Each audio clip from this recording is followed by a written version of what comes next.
Okay, so hello everyone. This is Dave Vallejos and I will be your speaker this afternoon. No? So a quick background about myself. I am 26 years old and I am a former Marine officer. So dati po akong seaman and right now, magpo 4 years na po akong full-time dito sa IMG. I am also a licensed financial educator, associate financial planner of the Philippines, and the youngest senior executive vice chairman of our company. So ano po ba yung IMG? No? So ako dati na-invite lang din ako dito gaya mo na naka-attend lang din sa orientation. So, kumbaga, na-open talaga yung mind ko dito when it comes to finances, importance ng pag-iipon at saka pag-i-invest nung naka-join ako dito sa IMG seminar. Kaya, say thank you sa taong nag-invite sa'yo dito kasi napakarami mong matutunan dito sa IMG na hindi tinuro sa atin sa school. Kasi ang IMG merong global campaign for financial education. So, ang goal po namin dito sa IMG is makapag-educate po kami at makabigay kami ng libreng seminar sa 30 million families, Filipino families by year 2030. And as of now, we are more than 4 million na, ang mga na-educate namin dito sa IMG.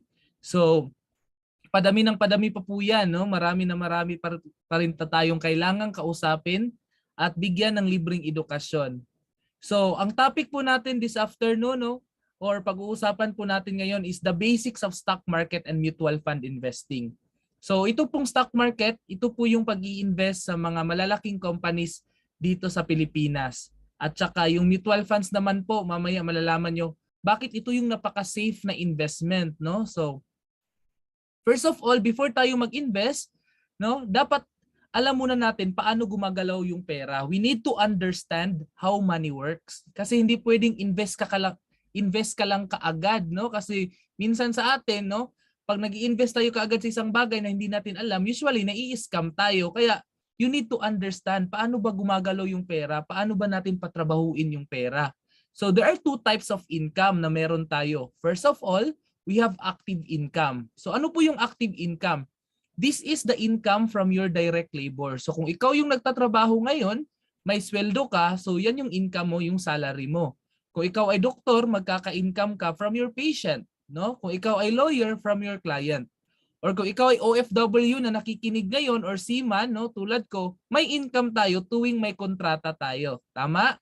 So ibig sabihin, active income is kailangan mong gumalaw, kailangan ng effort mo, kailangan ng oras para ikaw ay kumita. Tama? So tulad din ng mga ahente at saka mga broker sa kanilang mga commission.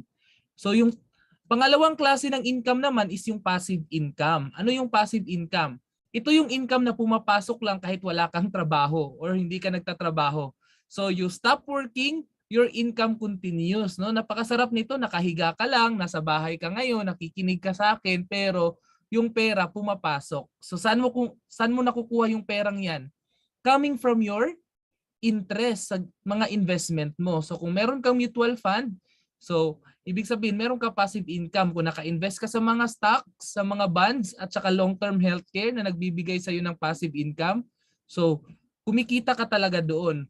Or kung ikaw ay may business, na nagbibigay sa iyo ng royalty income. So ibig sabihin meron tayong mga business na nagbibigay ng mga royalty fee, or ikaw isang artist, singer ka. So tuwing nagsisale yung mga album mo or ikaw isang author ng libro, so mayroon yung mga royalty income yan sila. So tulad ni Michael Jackson, trivia lang, kahit patay na si Michael Jackson, isa pa rin siya sa napakayamang mga artist kasi kumikita pa rin hanggang ngayon yung mga kanta niya because of the royalty income. And isa sa mga napaka-common na passive income sa atin is yung rental income. Kaya nga sabi nila, 'di ba? Iparentahan mo lang yung lupa mo, yung bahay mo, meron ka nang natatanggap kada katapusan or kinsena. So magpaparenta ka lang, passive income na rin 'yan, 'di ba? So do not work hard for the money. Let your money work for you kasi nasanay tayo na tayo yung magtrabaho, mag-aral ng mabuti para malaki yung grado at makakuha ng magandang trabaho. So yun yung naka-mindset sa akin dati, sabi ng parents ko. Pero hindi tinuro sa atin na hayaan yung pera yung magtrabaho para sa atin. So pwede pala yun, yung pera yung magtatrabaho para sa atin. So alamin natin, paano natin patrabahuin yung pera. Albert Einstein, meron siyang na-discover na rule of 72 or power of compounding interest. So sabi dito, Ang 72, i-divide mo sa interest kung saan nakalagay yung pera mo ngayon, makukuha mo kung kailan siya dodoble. So let's just say, no, meron kang pera sa bangko. So common sa atin, sino dito ang may pera sa bangko? No? So example, ako meron akong 10,000 sa bank. And the bank is just giving me less than 1%. Actually, yung bangko dalawa, no? BDO tsaka BPI. So BDO yung pinakamalaking bank sa Pilipinas. Pero ang binibigay lang nila is 0.025% yearly or per annum. So less than 1% yon. So let's just say may 10,000 ako sa bangko.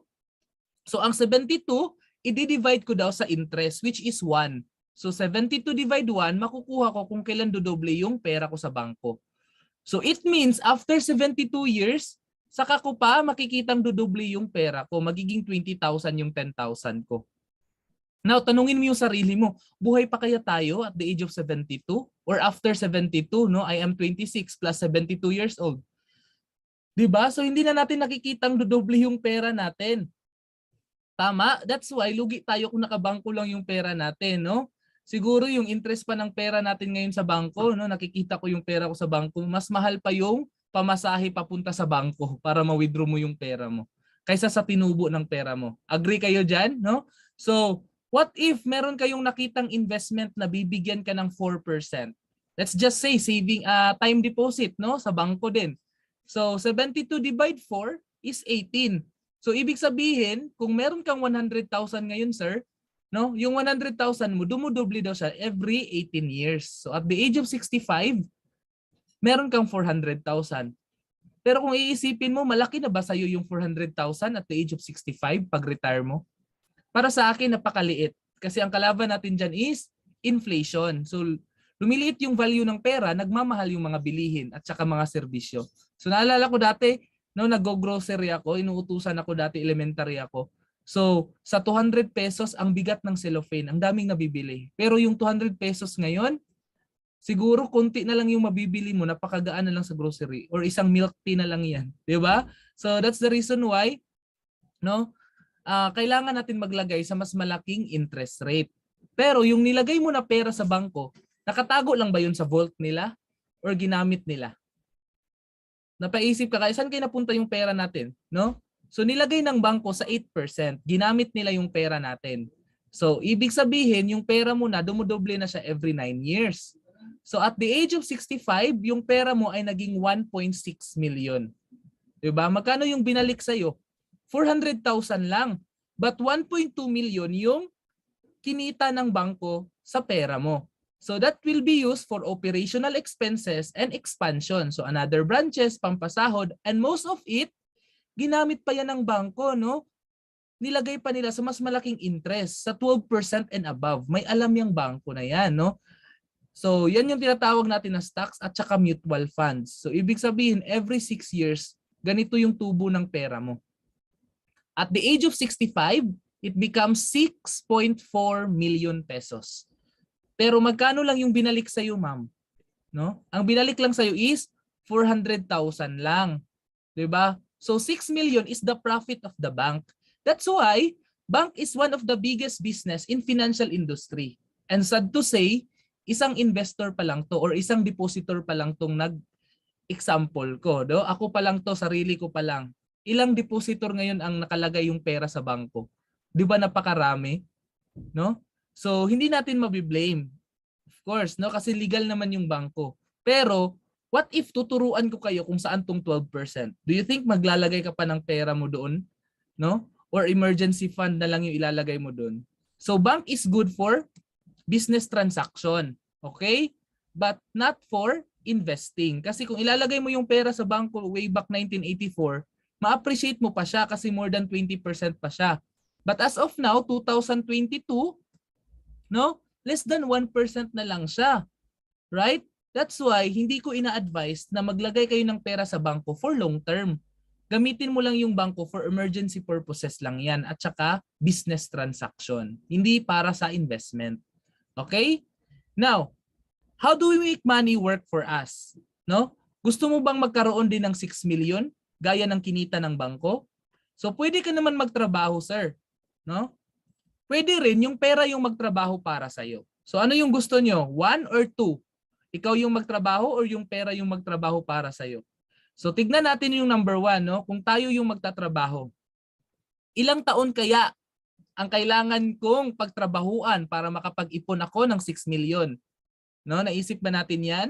So if you're earning more than 15,000 monthly, no, yearly mo is 200,000, you need to work for 30 years para makapag-ipon ka ng 6 million. Pero wala pang kain-kain diyan, no? Wala pang transportation diyan. Ipon lang talaga 'yan. Okay? So napakatagal, no? 30 years. Ang tanda na natin 'yan or wala na siguro tayong trabaho diyan. Pero kung pera yung magtatrabaho, ang kailangan mo is 100,000. Ilagay mo siya sa 12%, after 36 years, 6.4 million yung tinubo niya. Pero Sir Dave, saan ako kukuha ng 100,000? Wala akong 100,000. Tanungin kita, meron ka bang 1,000? May 1,000 ka ba ngayon? Kasi kung may 1,000 ka or every time nagsasahod ka, no? Magse-set aside ka ng 1,000 pesos, ilagay mo siya sa 12%, 6.4 million din pala yun. No? So same pa rin ang result. So ibig sabihin, ano yung madali? 1,000 or 100,000? Para sa akin, no, kayang-kaya kong mag-ipon ng 30 pesos a day. Because 30 pesos a day, no, is also 1,000. 'Di ba? Nakakagastos ka ba ng 30 pesos sa isang araw? No, sa mga bisyo natin, minsan sa sigarilyo, sa alak, no, or sa mga junk foods. So tanggalin natin 'yan at ipunin na natin 'yan kasi yan pala yung makakapagbigay sa iyo ng milyon sa retirement mo. So build long-term investment. So kung ikaw to at maglalagay ka ng investment, saan mo ilalagay? Sa bangko or sa mutual fund? Kung sa bangko, ang tawag sa iyo, depositor. So saan nakalagay yung pera sa bangko? So first is pinapautang nila sa government, no? Through bonds at saka treasury bills, notes. And then second, pinapautang din nila sa mga corporation. No, nagre-release sila ng corporate bonds. At the same time, ini-invest nila sa Philippine Stock Exchange, no? Ini-invest nila sa malalaking companies like Jollibee, SM, BDO. And then yung pera sa bangko ng mga depositor pinapautang sa mga loan, sa credit card, sa house loan, sa car loan at saka real estates. So magkano yung kinikita ng bangko? More than 12%. So ito yung example ko kanina, no? Nung bangko na yung gumamit, malaki na yung kinita niya. Pero kung sa mutual fund ka, ang tawag sa iyo shareholder. Now, ang pera mo is called investment. Now, in mutual fund, your money is invested in government securities, commercial papers, tsaka stocks. So if your money is earning 12%, sa bangko, bibigyan ka lang ng less than 1%. Pero sa mutual fund, kung magkano yung kinita ng pera mo, yun din yung ibabalik sa iyo because you are a shareholder. So ibig sabihin, no, investment yung pera mo, hindi lang siya savings account. So wag ka lang maging depositor, no? Dapat shareholder ka. So itong mutual fund, legal din to siya. At ang advantage mo dito, no? According sa batas natin or Tax Reform Act of 1997, no? Hindi siya subject ng personal income tax. Okay? Pero yung tubo ng pera mo sa bangko, kakarumpot na nga lang, no? Meron pa siyang 20% withholding tax. No? So, magkano na lang talaga yung kikitain natin sa pera natin sa bangko. So, for me, mas maganda talaga sa mutual funds. Okay? So, example ko, no, kung naglagay ka ng 1,000, ilagay mo lang siya sa bangko. So, 4% yung nilagyan mo. So, after 30 years, hindi ka pa umabot ng milyon. Pero kung nilipat mo siya sa mutual funds, nag-start ka ngayon sa IMG, at 12%, meron kang 3 million sa retirement mo. So ako nung nalaman ko to, no, 5 years ago, when I was 20 years old, nag-start ako ng 5,000 pesos. So itong time na to, may kinikita na akong allowance sa barko, no? So at 12%, 10 years from now, meron na akong 1.1 million. So sigurado na ako sa future ko, 'di ba? So kung hindi naman siya mandatory, guys, na mag-monthly ka talaga, no? Kung depende yan kung anong gusto mo. Pwedeng 2,000 ngayon, pwedeng 100, pwedeng 500, pwedeng 1,000. Ang importante, ilagay mo siya sa mutual funds. So mamaya tuturuan ko kayo kung saan nyo pwedeng ilagay yung mga ipon ninyo. Kasi hindi pwedeng sa alkansya. Kasi lugi ka din sa alkansya, no? Kasi lumiliit nga yung value ng pera. So, remember, the higher the yield, the higher the risk.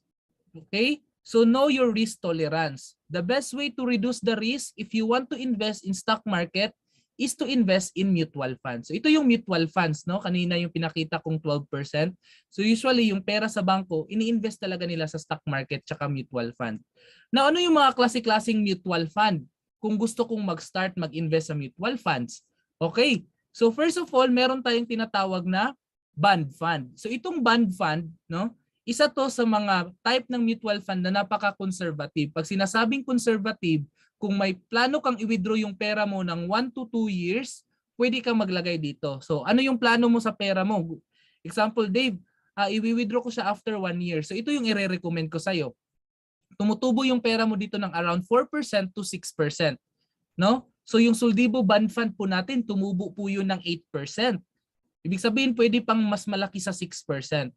Okay? So this is low risk type. Ibig sabihin, hindi siya masyadong risky because naka-invest siya sa fixed income instruments such as government securities.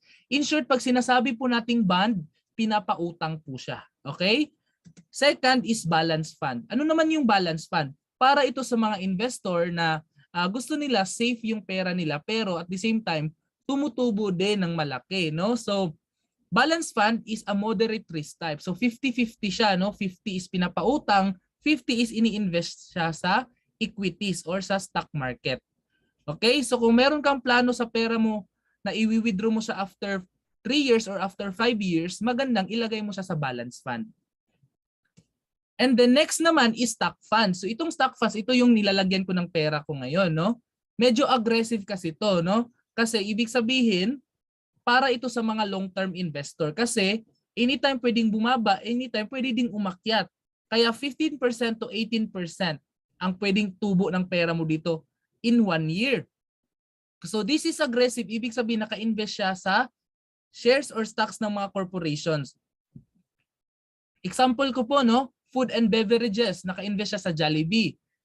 Sa media, naka-invest siya sa GMA, sa ABS-CBN. Sa telco, naka-invest siya sa Smart Globe at saka dito. No, sa bank naman naka-invest siya sa BPI, BDO. So nakikita mo yung mga companies na minention ko, napaka-stable na po nila.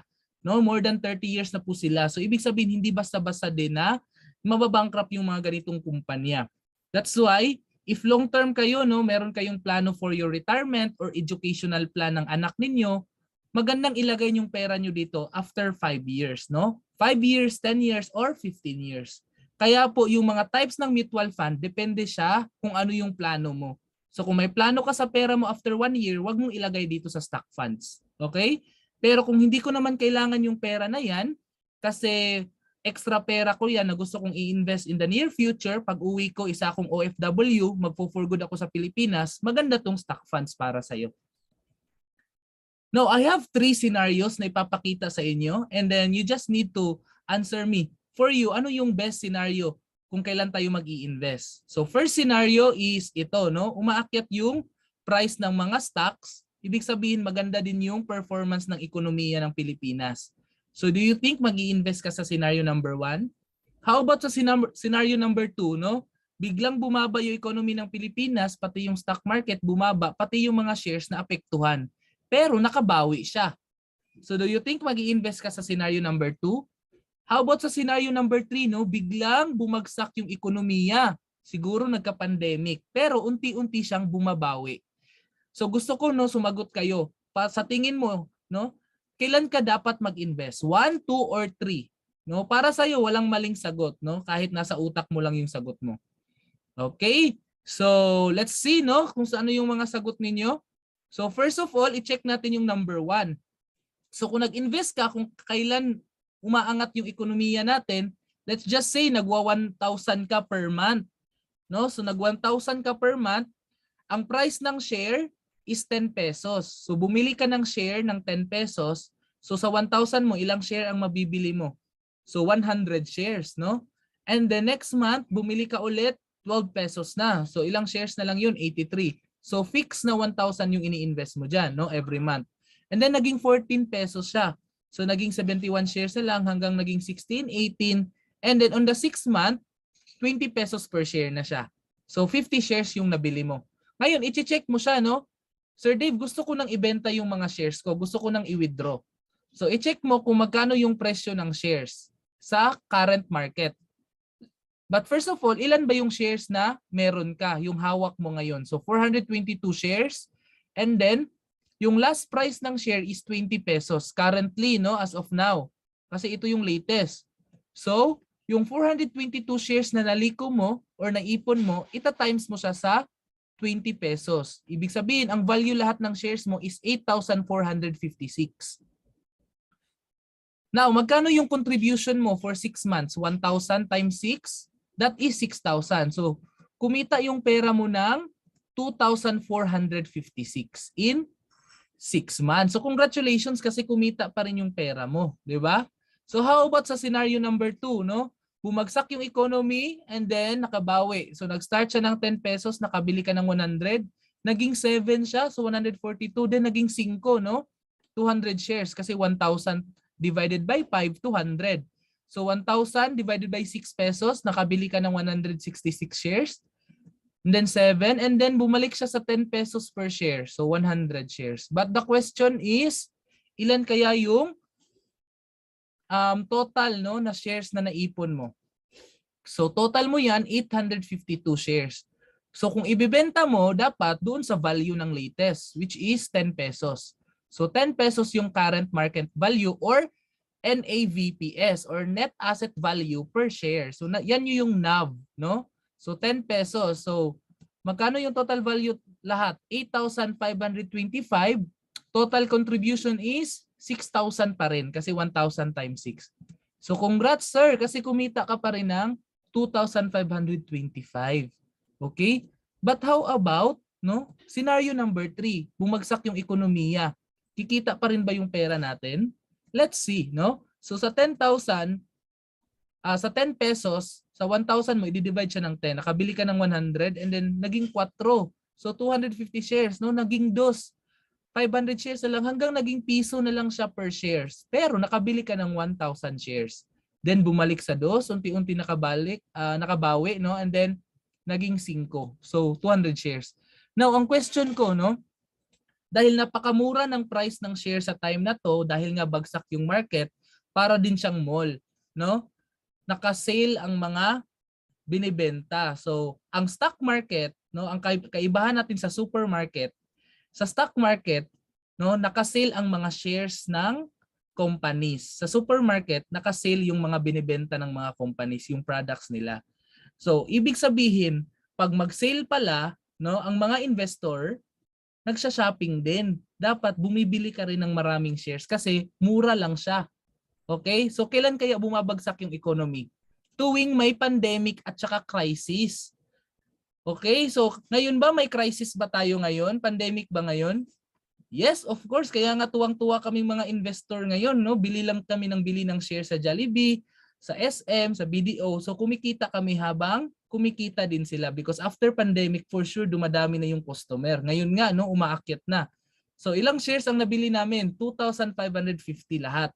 So magkano yung last price? So kahit 5 pesos lang yan kasi marami akong shares, ang total value ng shares ko is 12,750. Magkano yung contribution ko? 6,000 pa din. Okay? So magkano yung kinita ko after 6 months? My money earned 6,750. So dumoble yung pera ko, no? Sobra pa sa doble yung kinita ko. No, I'm not saying na mali yung mga sumagot ng 1 tsaka 2. No? Ang point ko dito, if financially educated ka at nag-a-attend ka ng ganitong seminar, mag-i-invest ka sa scenario number 3. Kung kailan bagsak yung economy. Kasi nga, mura yung shares. Okay? So ngayon magpapaiwan ka ba habang bagsak yung economy ngayon, no? Kasi pandemic pa, may COVID pa tayo, tapos may Omicron pa. So kaya kailangan mo mag-start, no? So tignan mo tong example, no? Sir Dave, maganda bang mag-start ngayon? Sabi ko nga, maganda pag may crisis. Kasi every time may crisis, Marcos people power, no? Bagsak yung market. Aquino, kudita, no? Bagsak. Ito yung Aquino era, no? Ramos, bagsak din, mayroong power crisis. Asian financial crisis way back 1997. Global EDSA 2 revolution, no? Bagsak din. And then global financial crisis yung panahon ni Gloria, no? 2007 yan. So kung nakikita nyo guys, no, history will repeat itself. Every time na bumabagsak, every time after ng crisis, umaakyat siya. 'Di ba? Umaakyat, no? Umaakyat ng umaakyat. Ngayon bagsak ulit tayo, pero alam niyo na yung mangyayari. Aakyat ito after ng COVID. So lahat ng mga makaka-invest ngayon, no? Lahat ng mga pera natin for sure tutubo yan after ng crisis. Okay? So that's why we need to buy and hold strategy. Dapat long term, no? Bili ka lang ng bili ng shares. Sabi ko nga, no, sa 500 pesos mo makakabili ka na, sa 1,000 pesos mo makakabili ka na. Tapos wag mong sabihin na, sir, wala akong pang-invest kasi lahat tayo meron tayong 500 pesos sa sahod natin, meron tayong 1,000. Kailangan lang natin disiplina. Tama? So kaya mo bang disiplinahin yung sarili mo? So dapat, no, mag-start ka ng mag-ipon. No? The time na you start earning, may sahod ka na, dapat naglalaan ka na ng pera para pang-invest. Kasi kung ilalagay mo siya dito sa mutual fund, ang mutual fund, no, pooled money or inisang pera ng lahat ng mga investor na naka-invest sa Philippine Stock Exchange. So kung ikaw yung investor, yung pera mo ilalagay sa fund house.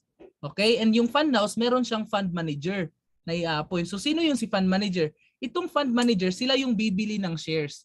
Kasi ito yung mga expert, no? Sila yung magbabasa sa chart, sila yung mag-i-study ano yung mga magagandang company, fundamental analysis, technical analysis. Ayan, sila yung mag-i-study sa ekonomiya natin. So ibig sabihin, ikaw magmo-monitor ka na lang sa pera mo. So yung 1,000 mo, no? Titignan mo na lang sa account mo sa IMG kung magkano yung tinubo kasi napaka-transparent dito guys. Nakikita mo everyday kung magkano yung presyo ng share at magkano yung tinubo ng pera mo. So yung returns ng pera mo, no, yung tinubo ng pera mo, anytime pwede mo pa siyang ma-withdraw. So para rin pala siyang bangko, withdrawable din pala. No? Bakit pa tayo naglalagay ng pera sa bangko? Kasi hindi natin alam yung mutual fund dati. Tama? So kung ikaw alam mo yung mutual fund, do you think magtatago ka pa ng pera sa bangko? No? Scam ata yung mutual fund, sir. Baka mawala yung pera ko dyan. Hindi siya scam kasi pati yung gobyerno, even the SSS, invest 3 billion in mutual fund, no? Balita yan eh. 'Di ba? The Social Security System or yung nilalagyan mo ng pera, yung kumakalta sa sahod mo ng SSS, GSIS, sila nag-i-invest sila sa mutual fund. Why not ikaw ayaw mo mag-invest? Gobyerno mismo nag-i-invest tapos tayo questionin natin saan papunta yung pera natin sa SSS. Nandito sa mutual funds. So, tinuro ko na yung mutual fund sa iyo ngayon, no? Ikaw na lang dumiretso ka na sa mutual fund para wala nang kaltas, 'di ba? So kaya ako no nag-stop na ako sa SSS ko rin. Kasi ako diretso na rin ako sa mutual fund kasi mga advantage ng mutual fund, professionally managed siya. So nakakasiguro kang hindi siya scam, no? Mga expert yung nagmamanage sa pera mo and then potentially higher returns. So mas malaki talaga yung kita niya kay kumpara mo sa bangko, 'di ba? Or sa mga co-op, and then low capital requirement. Magkano ba Sir Dave para makapag-start dyan? Kung sabihin ko sa yung 1,000 pesos, no, mag-i-start ka na ba? Kung sabihin ko rin sa yung 20 pesos mo, pwede kang magdagdag. Mag-i-start ka ba? Kasi yun yung pinakamaliit na top up or additional, 20 pesos. 'Di ba? And then instant diversification. Ibig sabihin, yung perang nilagay mo, hindi lang isang kumpanya ang binilhan niya ng shares, pero maraming companies ang binilhan niya na shares. So kung mapangit man yung performance sa isang company, example no, pangit yung performance ngayon ng ABS-CBN, 'di ba? Kasi kalaban nila ngayon yung ano. So kumita naman yung GMA, no? Pangit man performance ngayon ng Smart, kumita naman yung Globe, 'di ba? So pangit yung performance ngayon ng Cebu Pacific, kumita naman yung Philippine Airlines kasi nakawatak-watak nga yung shares mo. Maraming binilhan na shares. So kumbaga, you are not putting your eggs in one basket. So maraming basket ang nilagyan. Mahulog man yung isang basket, hindi basag lahat ng itlog. Tama? And then ito yung hinahanap ko pag investment. Safety ba yung pera ko dyan? Of course, kasi well-regulated siya ng Securities Exchange Commission. 'Di ba? At the same time, ang IMG, no, meron din siyang registration or registered siya as financial brokerage sa Insurance Commission. So yun yung hanapin natin, no, kung back up ba siya ng government. At the same time, transparent ba? Nakikita ko ba kung saan yung tumubo yung pera ko? Magkano yung tubo ng pera ko? Anytime withdrawable ba siya? Very transparent dito guys. Meron ka sariling account, meron ka ring mga policy dito sa IMG. And then tax exempt siya. Ibig sabihin, unlike dun sa bangko, wala siyang withholding tax. 'Di ba? And then yun nga sabi ko kanina, no? Hindi din siya kasama sa ating personal income tax. Okay? So ito yung example natin sa statement of account. Ito totoong account to ng isa naming member. Tinabunan lang namin yung pangalan niya. So way back 2009, no? So 2009 si member nag-invest ng 5,000. So sa 5,000 niya nakabili siya ng ilang share? 496 kasi ang presyo ng share is 9.7 pesos. Ngayon, chinek niya magkano na yung shares.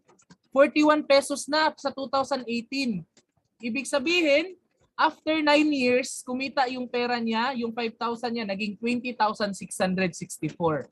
So kumita siya ng more than 15,000 pesos in 9 years. So do you think ang 5,000 mo sa bangko kikita ng 15,000 in 9 years? So ilang percent yan siya per year? So yung pera niya, tumutubo ng 34.8% per year. Or yung 5,000 niya every year, tumutubo ng 1,700. Ang example ko kanina, di ba 12% lang yun. Ito, 34.8% per year ang tubo ng pera niya. Kaya nga, depende talaga yan siya. No? Kung naka-invest ka ng mas maaga, mag-e-enjoy ka talaga. Di ba? So, kaya wag kang magpahuli. No? So, dito sa IMG, isa sa mga benefits mo is meron kang free investment seminars. Pag once member ka na, makaka-attend ka na rin sa mga investment seminars namin. Meron din kaming mga seminar para sa mga hindi member, pero mas maganda yung mga seminar ng mga members. At saka 0% yung entry fee. Ano ba yung entry fee? Ibig sabihin walang ikakalta sa pera mo pag mag-i-invest ka dito. So kung mag-i-invest ka ng 1,000, 1,000 worth of shares din yung ibabalik sa'yo, no? Or makikita mo sa investment portfolio mo. Alright, so unlike sa bangko, meron silang management fee, meron din silang broker fee. Okay. And then isa, good news to ngayon, no? Pag once nag-member ka, nagbayad ka ng 5,500 na membership, isang beses lang yan. Yung 1,000 pesos yan, binili na siya ng shares. So may shares ka na sa SM, may shares ka pa sa Ayala, no, sa BPI, sa BDO, sa Jollibee, no? So lahat ng mga bagong member ngayon, congratulations kasi mga shareholders na kayo. So tignan niyo na yung account ninyo kasi makikita niyo na doon yung shares ninyo at kung magkano yung tinutubo ng pera nyo. And isa pa sa mga good news natin, no, magkano yung additional dyan? From 1,000 naging 500 pesos na siya. So anytime pwede kang mag-add ng 500 at mas pinaliit pa siya kasi ngayon, no, 20 pesos pwede nang magdagdag ng investment. So pati mga bata ngayon pwede na mag-start sa kanilang mutual fund. So this is good for educational fund ng mga anak mo. This is also good for your retirement fund or meron kang gustong mag-ipon para sa wedding, no? Or pang travel mo na ayaw mong maglagay sa bangko kasi hindi siya tumutubo. Dito mo na lang ilagay kasi withdrawable din siya anytime. So gusto mong mag-for good ng Pilipinas after 5 years, after 10 years, ilagay mo dito yung pera mo. Okay? Basta mag-start ka lang dito as a member of IMG. So aside from that, no? Gusto mo bang mag-invest sa Jollibee? So pwede naman. Mag-franchise ka ng Jollibee, no? Hindi lang 30 million ngayon yung franchise, no? 40 to 50 million na ngayon ang franchise depende sa location. So kung wala ka pang 30 to 50 million, hindi ka makaka-invest sa Jollibee. Pero may good news ako ngayon, no? Pwede kang maging shareholder ng Jollibee. So investor ka pa rin, no? Through mutual funds. So kailangan mo lang ng 1,000 pesos.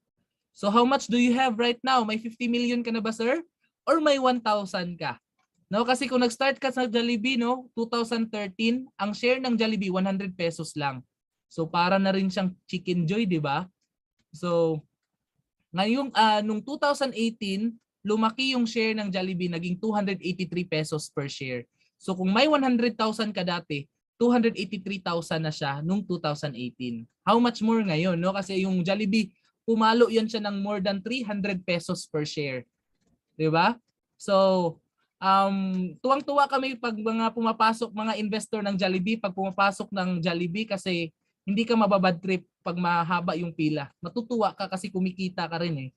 No? Hangga't may mga bata, kumikita yung Jollibee, no? Sino bang hindi nakakilala kay Chicken Joy, 'di ba? Kahit nasa abroad, marami yung branches yung Jollibee. So, investor ka na ni Jollibee. isa sa mga advantage mo sa IMG, binabypass mo yung middleman. So pag once member ka na ng IMG, hindi ka na dadaan sa mga broker or agent, meron ka ng access sa mga financial companies. And then may discount ka pa. And you become your own money manager. Okay? Sa traditional industry, no, kung hindi ka member ng IMG, kung gusto mo ng investment, mutual fund, healthcare, tsaka insurance, dadaan ka sa agent tsaka broker. So meron silang management fee tsaka broker fee at tsaka may tax, no? And kumikita sila ng commission sa iyo. Kaya napapamahal ka kasi nadadagdagan yung babayaran mo. Tama? So IMG is a one-stop shop. Ibig sabihin nandito na lahat. No, kung gusto mo ng investment, nandito na yung stock market tsaka mutual fund. Kung gusto mo ng healthcare, nandito na rin yung Kaiser, which is 3-in-1 yan. Meron yang insurance, healthcare tsaka mutual funds. Gusto mo ng real estate, meron din tayo niyan dito. Meron din tayong mga partner na life insurance. Meron din tayong mga non-life or general insurance. And pati Palawan Punsya, partner na rin natin yan. Okay? So, kumbaga, para siyang SM. We got it all for you. Nandito na lahat. No? Hindi ka na dadaan pa ng mga ahente. Ikaw yung agent ng sarili mo. Ikaw na rin yung magiging agent ng pamilya mo at saka ng ibang tao. So, paano maging member ng IMG, no? So dito sa IMG, pag once member ka, you have more than 500,000 na discounts. Kung i-add mo yan lahat ng mga benefits. Gaya ng ibang kumpanya, meron din silang membership like SNR membership, no? SM Advantage, Petrom Value Card. So nagpapa-member nga tayo mga Pinoy, di ba? Mahilig tayo magpa-member para maka-discount. So ganun din sa IMG. Pero we are talking of thousands of discount dito. Alright, so magkano yung babayaran mo, no? You just need to pay for 5,500 para makastart ka as member. So isang beses lang po yan. During my time, yung membership namin is nasa 3,700 lang. Pero yung benefits namin, 10 lang din, no? Pero ngayon, you have 64 benefits pag once mag-member ka sa IMG. May kasama na rin siyang account. So meron ka ng online account, username tsaka password. And then nakikita mo yung shares dito ng investment mo. Ayan, nandiyan yung shares. At saka may libre ka na ring mga insurance. Ayan, may accident insurance ka na, 100,000 kasama pa kahit nasa abroad ka. Okay? So, kailangan mo lang tanungin yung taong nag-invite sa'yo. And if you want to do the business, no, meron tayong yearly accreditation dito kung gusto mo rin ng other source of income. So, sino ba yung mga member ng IMG? Marami ako dito, no? Ako po ito, nagseseminar po ako sa mga pulis, mga coast guard, mga sundalo, no? Tinuturuan po namin sila ng financial education. So, marami din sa kanilang nag-start na at nag-member na.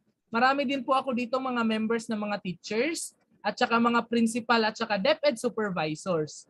Okay? At mga OFW, no? Huwag kang magpapahuli kasi ang mga OFW, sabi ng mga member ko, dati before IMG, resibo lang daw yung naiipon nila. Pero ngayon, ang naiipon na nila, mga shares na, di ba? So, agree ka ba doon? So, that's why ngayon, no, magbagong buhay na tayo. Kailangan na din nating bayaran yung sarili natin. Dapat mag-ipon na rin tayo para sa future. Kasi hindi habang buhay, kaya ng katawan mong magtrabaho. No? Puro ka padala sa Pilipinas. Tapos ikaw, tudo tipid mo, no? Tipid na tipid ka sa trabaho mo, hindi ka gumagastos. Pero yung pamilya mo, waldas lang din ng waldas na pera mo. So pag uwi mo sa Pilipinas, wala na rin pala yung mga naipundar mo or wala ka rin palang naipon. So kailangan mong mag-invest habang maaga pa, habang kumikita ka pa, kailangan mo ring maglaan ng pera. Magkano lang ba yung 1,000 pesos? Huwag mong ipagdamot yan, no? Kasi ikaw yung naghirap sa pera mo. So, kailangan mo lang mag-member sa IMG para mag-guide ka namin. Okay? So, ito po ako dati, no? Seaman ako dati, kaya alam ko rin kung gaano kahirap magtrabaho sa ibang bansa, no? So, kahit dollars yung income ko sa barko, wala rin ako naiipon. Pero dahil sa IMG, ito na, nabago na yung buhay ko dito. So, nabigyan din ako ng mga libreng travel, no? Pati yung mama ko, IMG member na rin siya.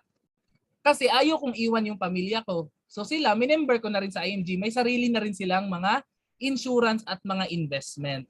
Okay, so no family left behind. Huwag nating iwan, no? Yung parents natin tsaka mga kapatid or relatives natin. I-share natin sa kanila yung IMG kasi libre lang naman yung mga seminar dito. Okay, so this is my last slide.